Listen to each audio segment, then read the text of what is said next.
ফিরে এলাম বিরতির পর। আর এই মুহূর্তে যে খবরের দিকে নজর রাখবো, পেট্রোল পাম্পে গাড়িতে তেল ভরে টাকা না দিয়ে পাম্পের শ্রমিককে পিষে দিয়ে পালালো পিকআপ ভ্যান।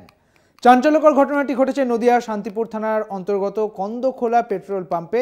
শনিবার রাত 12:30 নাগাদ পেট্রোল পাম্পে একটি পিকআপ ভ্যান তারা তেল নিতে ঢোকে এবং রানাঘাট থেকে কৃষ্ণনগর থেকে যাচ্ছিল এই পিকআপ ভ্যানটি, অর্থাৎ রানাঘাট থেকে কৃষ্ণনগর যাচ্ছিল এই পিকআপ ভ্যানটি এবং সেখানেই এই ঘটনা ঘটে। আরও বিস্তারিত জানবো, আমাদের সঙ্গে রয়েছেন আমাদের প্রতিনিধি রূপম রায়।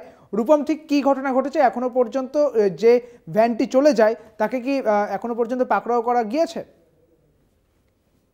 ভ্যানকে কিন্তু পাকড়াও করা যায়নি, তবে এখনো পর্যন্ত যেটা দেখা যাচ্ছে যে মর্মান্তিক ঘটনা, অর্থাৎ এই যে গাড়ি, যেটা মূল ঘটনা যে এই গাড়ি আসে পেট্রোল পাম্পে এবং পেট্রোল পাম্পে এসে ফুল ট্যাঙ্কি তেল ভরে এবং তেল ভরে যখন টাকা দিয়ে না দিয়ে চলে যায়, তখন পাম্পের যে কর্মী অর্থাৎ বিশ্বজিৎ দাস, যার বয়স আনুমানিক 30 বছর, সে কর্তব্যরত অবস্থায় সেই গাড়িকে ধরতে যায় এবং সেই গাড়ির যে উইন্ডো অর্থাৎ দরজার পাশে সে ঝুলে সেই গাড়িকে দাঁড় করানোর চেষ্টা করে।